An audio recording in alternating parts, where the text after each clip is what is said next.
Every single person in Toronto talks about the condo market like it's the plague. So in a world where nobody is buying condos, aka Toronto, I'm going to share with you how I would be looking at buying a condo today and what I would do to get the best value for my money. Now, as always, I will be cutting out the fluff and keeping this video relatively compact so you can come back to us in your home buying journey.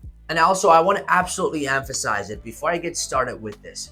You need to get a pre-approval by a reputable mortgage broker or a mortgage specialist. I know this is something that's been oversaid and it sounds like a cliche, but it's really, really important that you know exactly what you're working with before you go out there and start shopping. So with that said, let's get started. Number one, focus on reputable developers/builders. Now, picking a good developer is often talked about when buying pre-construction. But what a lot of people don't talk about is when buying resale properties, developers are just as important. You see, reputable developers tend to build quality buildings, right? Because of that, they are managed really well and they hold its value well. In the long term, they tend to appreciate more. You see, during the pandemic, anything and everything sold, right? I mean, you could have a low tier builder with no experience and you were still selling out projects because it was just the state of the market at the time. But now the times have changed, right? And you can see that the lower tier builders are now having a hard time completing projects, or quality of the build is just really, really bad and everyone seems to complain. This is creating a unique opportunity for buyers where you can look at the reviews and the history of the building and the developer, and you can pick and choose which building you want to be in. So now I'm going to share with you the list of reputable developers and builders that I think are great and that you should really consider. So who are these builders? Tridel, Daniels, Mankey's, Minto, Great Golf, and Pinnacle. Number two, I would focus on buildings that are 10 to 20 years old. The reason why I say this is that the condo buildings that have been built in the last few years have been extremely investor focused. So they were built fast and with not so good of workmanship. And also some of these newer builders now are having problems with the property management where they're mismanaging the budget and then the reserve fund, etc. So I find that buildings between 10 to 20 years is kind of a sweet spot. But no, I'm not saying that anything that's built recently or older than 20 years is bad. What I mean by this is that when I look at the market and my buyers feel the same way, when you look at condos that are built within the last 10 to 20 years, you find, condos that are relatively up to date, okay, especially if it's done by a nice reputable builder. The layouts are nice, the rooms are in good size, it's good size windows, and everything in the building is relatively new. And there's no doubt that the buildings built 10, 15, 20 years ago, the layouts are significantly nicer than the newer ones, and they're also a lot more spacious. Number three, I would focus on buildings that are close to public transit or subway stations, universities, and really reputable public schools. Look, urban sprawl is real and Toronto and GTA is just getting bigger and bigger day by day. So the closer that you are to a public transit or metro if you're in Toronto,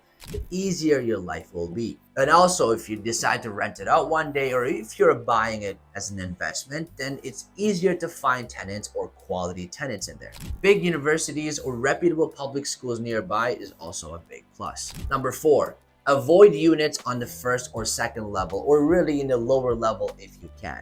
Typically, these units don't get a lot of sunlight. You could hear the noise more because you're closer to the street level, and they just take a longer time to sell. So I would avoid it if you can, unless you find a really, really, really good deal.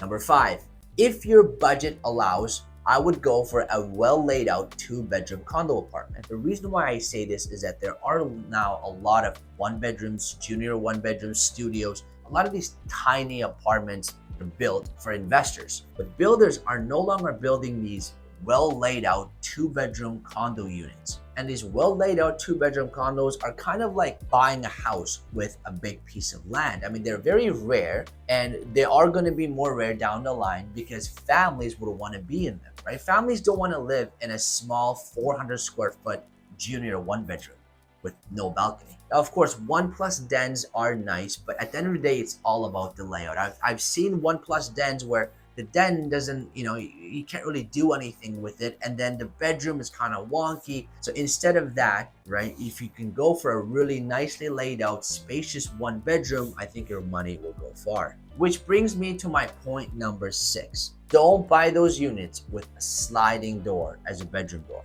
Now, trust me, this will make a big difference. If you're buying a one-bedroom condo, make sure that the bedroom is a traditional one-bedroom with a window and not one of those den-looking ones with a sliding door.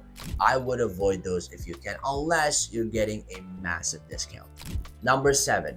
Definitely get a unit with a locker if you can. Now look, depending on where you are, if you're in the city of Toronto, you may not need a parking spot. That's not a necessity. Units sell without parking for sure. But locker is extremely important if you live in the city of Toronto, and especially for those who like to bike or have extra things that they want to store. A locker can be a huge deal breaker. So if you're in the city of Toronto, you don't have to have something with parking, but you should definitely get something with a locker. Now, suburbs are suburbs, right? Public transportation is not nearly as convenient compared to Toronto. So if you're buying a condo in the suburbs, you got to make sure that there is a parking, because everybody here wants a parking spot so they can drive. Point number 8 is look for a boutique building if you can, or avoid anything that allows short-term rentals and Airbnbs. Now look, unless you're buying a condo and your sole purpose is to put it up on Airbnb or short-term rental, that's a completely different topic. But if you want to live in this unit or want maybe have a long-term tenant, it's better to buy something that doesn't allow Airbnb or short-term rental. And also, if it's a unit that you want to live in, it's good to aim for a nice boutique building. The elevator times are typically short, when you're waiting for. Seniors and downsizers tend to like them. They're typically better managed because there's less people, and it's just overall a better experience if you're an end user. Now, with that said, if you're in the market to possibly buy a home or buy a condo and you just want to discuss your options and just to see what's really out there, you can do so by book a meeting with me in the first link in my bio. And as always, I want to thank each and every one of you for watching this, and don't forget to like and subscribe because I will be uploading weekly. With that said, see you next time.